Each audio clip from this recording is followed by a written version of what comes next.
Estás escuchando Radio Independencia. Desde Lanús, provincia de Buenos Aires.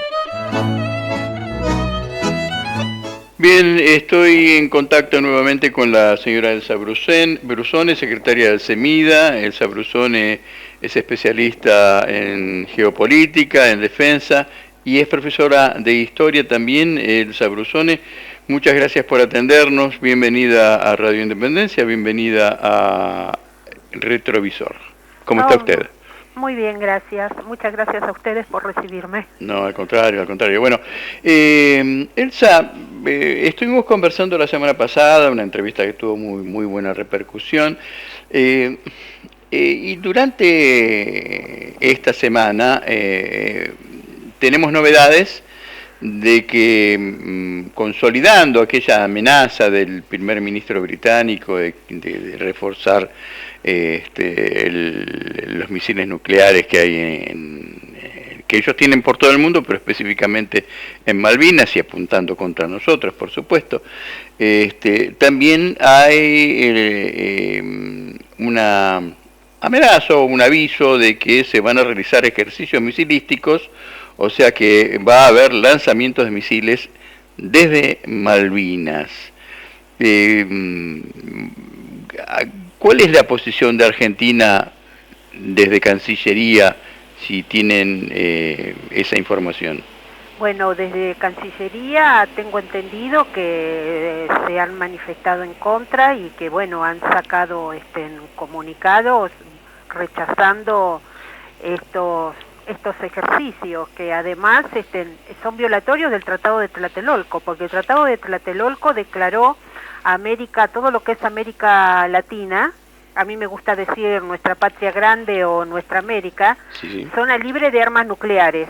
Y resulta que tanto en Malvinas como en las mismas bases que tienen países integrantes de la OTAN, porque tienen posesiones en el Caribe, hay islas que están en el Caribe que son posesiones de los Países Bajos, que son de Francia, hay bases de ellos, la Guayana también, hay una Guayana francesa, que es un dominio ultramarino de Francia, tienen este tipo de armamentos, con los cuales nosotros firmamos un tratado de Tlatelolco, y este tratado de Tlatelolco es sistemáticamente violado por los países que integran la OTAN, por supuesto que con la anuencia y la venia de Estados Unidos, ¿no? Y esta es la posición de debilidad que tenemos nosotros a partir, como ya estamos cansados de decirlo, de la firma de los tratados de Madrid y sucedáneos del año 1989, 1990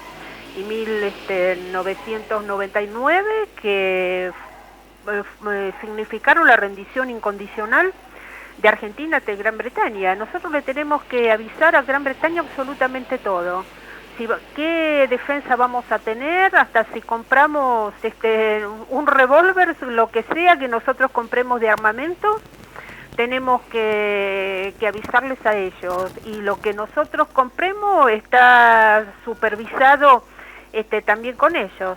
Digo, compramos porque nosotros compramos a países de la OTAN y compramos incluso a Estados Unidos armamento, ¿eh? Claro. Nosotros no le compramos armas ni a Rusia, ni a China, y menos aún a Irán, que las podríamos conseguir de última generación, mucho más baratas, con la tecnología para poder usarla libremente por nosotros. No, nosotros le compramos a Estados Unidos y sus aliados, y debemos de informar absolutamente de cualquier movimiento que nosotros hagamos sobre nuestro mar argentino, sobre nuestro Atlántico Sur, alrededor de Malvinas, o incluso también seguramente lo que hagamos también sobre la Patagonia. Es decir, nosotros tenemos que informar absolutamente todo. Ellos no nos informan de nada. Dicen lo que van a hacer, lo hacen, y nuestra Cancillería lo que hace es elevar las protestas, porque bueno, decidimos rendición incondicional, decidimos esta rendición incondicional remarcarla con los acuerdos Forador y Duncan durante el gobierno macrista, que no pasaron por el Congreso, y por lo tanto estos acuerdos son violatorios de la Constitución Nacional. Estamos cansados de decirlo, porque debe pasar por el Congreso obligatoriamente, y en esta situación total, digamos, de indefensión y de sumisión donde estamos, y que además, o sea, un enemigo nos ocupa el territorio, ¿verdad? Sí. Y nosotros económicamente seguimos del brazo y por la calle con el enemigo.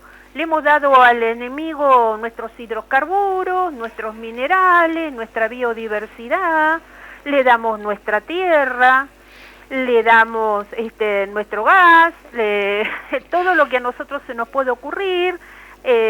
Tienen bancos aquí, le hemos dado el control de empresas nuestras que eran de patrimonio público, que se privatizaron, los tenemos en los servicios públicos, le hemos regalado aeropuertos, le hemos cedido puertos, le hemos cedido absolutamente todo.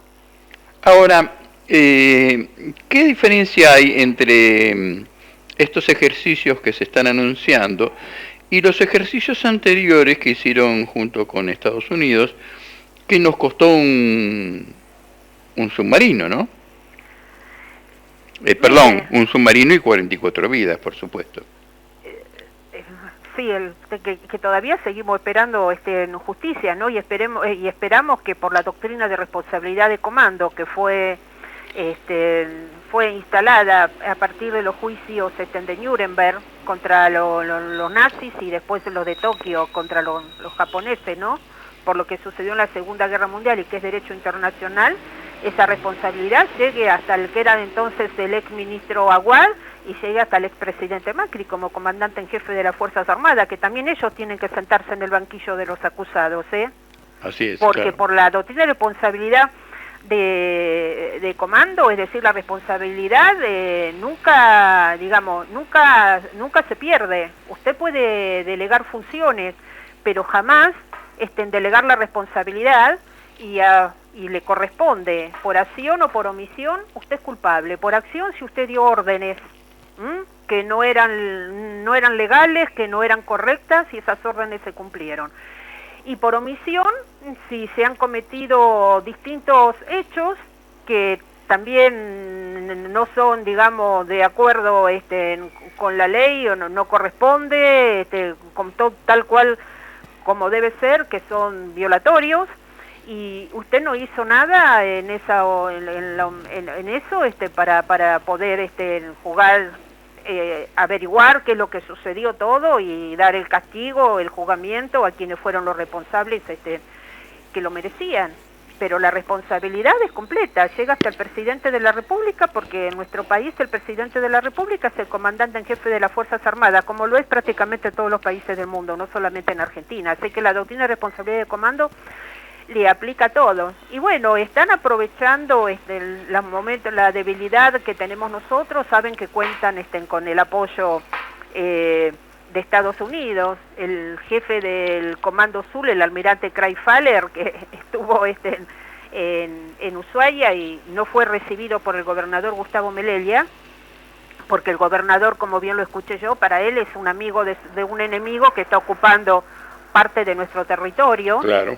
Es decir, el gobernador Melella también fue quien en la noche del 9 al 10 de junio, siendo el intendente de Río Grande, salió junto con el pueblo de Río Grande, el de Toluín y el de Ushuaia, para impedir ya desde entonces la instalación de la base militar norteamericana en Ushuaia, que había sido ofrecida por Macri y Obama, y que el paquetito, el nudito, lo terminaron de anudar, como digo yo, en el viaje que en el mes de mayo del 2016 hicieron funcionarios del Departamento de Defensa a Estados Unidos. Y en función de eso, si Craig Faller no dice nada y le parece absolutamente normal, y claro, hay que tener en cuenta que los tres únicos países que votan en contra de Argentina cuando nosotros pedimos negociar con Malvinas que se apliquen las resoluciones de Naciones Unidas, justamente son Gran Bretaña, Estados Unidos, Israel. No casualidad, el Estado de Israel, Claro. que no nos puede apoyar a nosotros, porque si nos apoya, tiene que devolverle las alturas del Golán a los sirios, tiene que devolverle las granjas de Sheba, se los tiene que devolver a los libaneses, y además tiene que entregarle a Palestina, como corresponde, los territorios que son palestinos y que hoy están bajo ocupación israelí. Y sin embargo, a Israel le compramos, le seguimos comprando armas, hacemos los acuerdos de seguridad y le compramos a ellos que votan en contra nuestra en Malvinas, nosotros económicamente los ayudamos comprando armas para las fuerzas de seguridad y alguna que otra también para las Fuerzas Armadas nuestras. Sí, así que inclusive desde la dictadura militar, ¿no? Sí, esto es una constante, es permanente. Entonces, no alcanza con ir a instancias internacionales y con la diplomacia tan de la paz. No estoy diciendo que vayamos a una guerra con Gran Bretaña por Malvinas, por favor, que quede claro. No, Lo que claro. estoy diciendo es que hay instrumentos para no darle las facilidades que tienen. ¿Cómo no van a hacer todo lo que hacen y todos, inclusive económicamente, nosotros los dejamos que depreden todo? Le hemos dado participación y vamos del brazo por la calle en nuestro propio territorio continental, dándoles todas las prebendas habidas y por haber a todas las empresas británicas, los bancos británicos y de sus aliados, todos están acá saqueando todos nuestros recursos, llevándose absolutamente todo.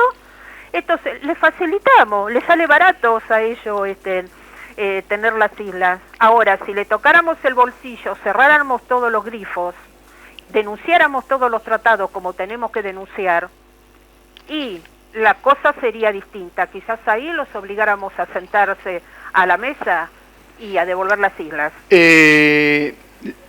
Muy por el contrario de lo que está diciendo usted, que es lo que debería hacer, nuestro secretario de Minería, hace no mucho tiempo, porque no hace mucho tiempo que el gobierno está tampoco, fue a Gran Bretaña a ofrecerles mejoras en las fórmulas con que se llevan nuestros minerales, que no sé cómo se podrán mejorar porque están dejando un 3%, cuando en otra parte del mundo se deja un 30%, y de ese 3% se descuentan los costos, más los incentivos por exportar de determinados puertos. O sea, nosotros le pagamos a los británicos y a las empresas del Commonwealth para llevarse nuestras riquezas. Se llevan todas nuestras riquezas, se llevan todo a declaración jurada, se llevan todo por los puertos propios, porque lo que está en la cordillera de los Andes se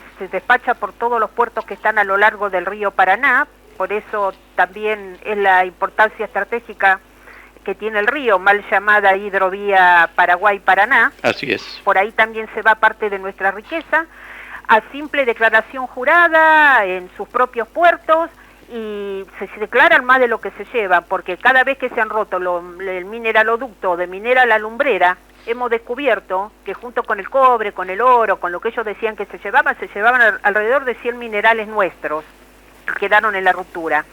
Se llevan todo lo nuestro en bruto, y después nosotros compramos elaborado, porque ellos lo industrializan, ya sea en Europa o en Asia, en las fábricas que tienen tanto en Europa como en Asia, y después nos venden el producto terminado a nosotros. Con la materia prima que nos robaron. Materia prima que nos robaron, con la complacencia, por supuesto, de los gobernantes de Argentina, porque la culpa tanto es del chancho que come como del que le da de comer, ¿eh? Acá hay dos. Sí, por supuesto, por supuesto. Dos son los culpables. Elsa, mire, yo me gustaría en estos minutos que nos quedan, si usted quiere agregar algo más puede hacerlo, por supuesto, pero me gustaría que habláramos brevemente sobre el CEMIDA, e inclusive en otro programa le dediquemos su intervención al CEMIDA, porque me parece que es una institución que no tiene difusión, está escondida por los medios de comunicación, la gente no sabe que existe, digo la gente y el pueblo, ¿no?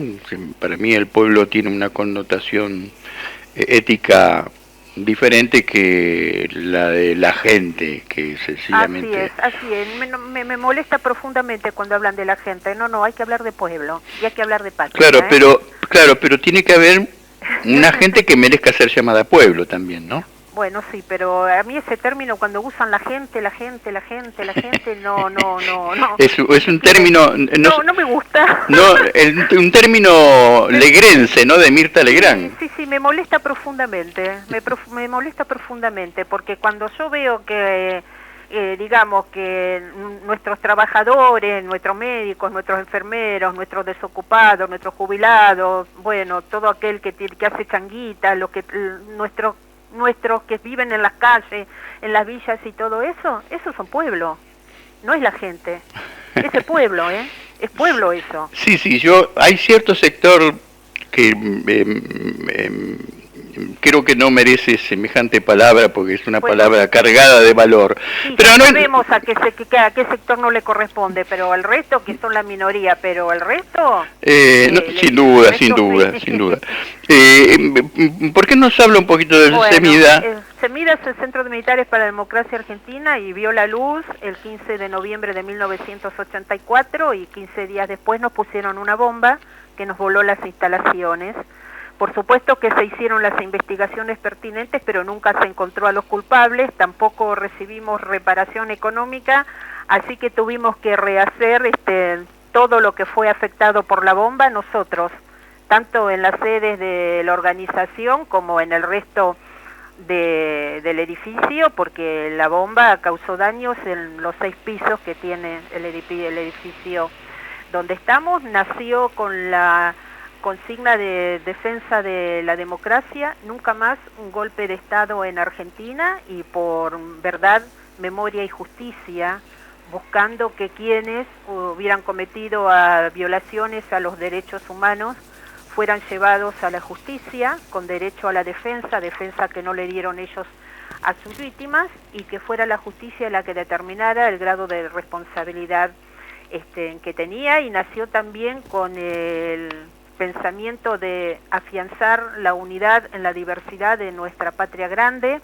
o nuestra América, y en función de eso formó parte de lo que en su momento se conoció como MIDELAC, Organización de Militares por la Democracia de América Latina y el Caribe, que reunió integrantes de las Fuerzas Armadas que no habían tenido que ver con violaciones a los derechos humanos en distintos países de nuestra América, y en función de eso desarrolló, digamos, toda su actividad. De hecho, en el caso de mi esposo, el coronel José Luis García, fue el perito militar en el juicio a las juntas, fue el perito militar también en los juzgamientos por el Campo de Mayo, la ESMA, fue también perito en el juicio a Fujimori, fue perito en España por el juicio por el asesinato del padre de Rigoberta Menchutum, en El Salvador por los sacerdotes jesuitas, volvimos a España por los sacerdotes jesuitas, en Haití junto con el coronel Ballester contra la dictadura de Cedras, fue el perito aquí también en la Operación Cóndor, y bueno, 28 juicios por violaciones a los derechos humanos. ¿Cuál era el rango de él? Coronel retirado, oficial de Estado Mayor, fue profesor de la Escuela de Defensa Nacional y fue profesor en la Escuela Superior de Guerra, profesor en la Escuela de Defensa Nacional, nombrado por el general Perón cuando regresó al país y fue elegido presidente. Y duró en el cargo hasta diciembre de 1989, él junto con los coroneles Rattenbach y Gascón, en que Menem decidió no renovarles el contrato. Fue la última persecución que sufrió el CEMIDA, porque durante todo el gobierno de Alfonsín no tuvieron respiro, o sea, prisiones domiciliarias, arrestos en cuarteles, habeas corpus, resoluciones de la Suprema Corte de Justicia, porque cada vez que ellos levantaban la voz diciendo que tenía que haber verdad, memoria y justicia, cada vez que levantaron la voz contra las leyes de obediencia debida, las leyes de punto final, las instrucciones de los fiscales, de los fiscales, ¿no?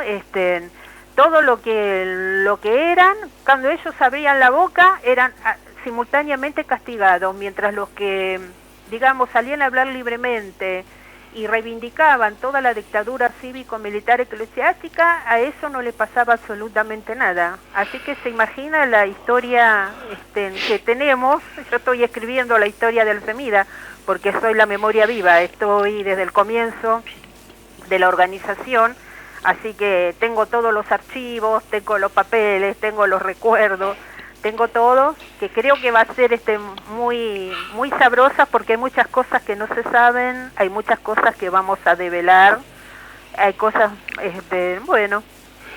Bueno, yo creo que es una obra fundamental esa, Elsa. Yo le agradezco inmensamente, nuevamente, me salió un versito involuntario, ¿no? No, está bien. Le agradezco inmensamente esta participación suya, y si no es abusar de su generosidad, me gustaría que para el sábado próximo tuviéramos otra charla hablando específicamente de la ruta de estos militares que han tenido la entereza, el patriotismo, la valentía, la honorabilidad, la ética de enfrentarse nada más ni nada menos que una dictadura tan tremenda como la que padecimos. Yo le llamo oligárquico militar, porque había que ser oligárquico, aunque no fuera oligarca, porque hay mucho oligarca que hay mucho que no es oligarca, pero es oligárquico, incomprensiblemente, ¿no? Porque, o sea, hubo partidos políticos que les dieron intendentes, que les dieron gobernadores, o sea, que apoyaron, claro, ¿no? Por eso hablamos, o sea, como hubo grupos económicos también, y como hubo una parte de la iglesia que también dio todo el apoyo. Bueno, Videla murió días después, o lo murieron días después, no sé, de manifestar que las listas con los desaparecidos se las daban empresarios. Fue una de las últimas manifestaciones, ¿no? Y eso, antes de que él lo dijera, lo sabemos por Ledesma, lo sabemos por la Ford. Claro, o sea, claro. Mercedes-Benz. Mercedes-Benz, o sea, nombro 3 empresas nada más. Pero sabemos porque por los sobrevivientes y por los compañeros de quienes fueron, que ellos entregaban las listas. Así es, así es. Bueno, podemos hablar de esta gente, de estos militares, ¿cómo no? Que remaron contra la corriente de una manera heroica, y que están oscurecidos, olvidados de la memoria de prácticamente todos los argentinos, porque se ha construido un antimilitarismo paranoico que no se ajusta a la realidad, porque habemos militares dignos, y eso lo tenemos que reflotar para en algún momento encontrarnos nuevamente con un ejército popular, ¿no? Sí, no, porque hay que tener en cuenta, o sea, acá por castigarse a quienes cometieron violaciones a los derechos humanos se castigó a las instituciones. Claro. Es un error gravísimo. Las instituciones tienen que ser preservadas.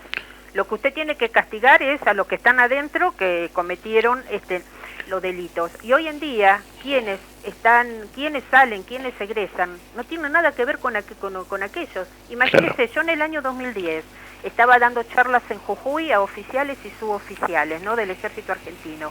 El jefe del regimiento donde yo me alojé en Jujuy, un teniente coronel, 43 años, estoy hablando del año 2010.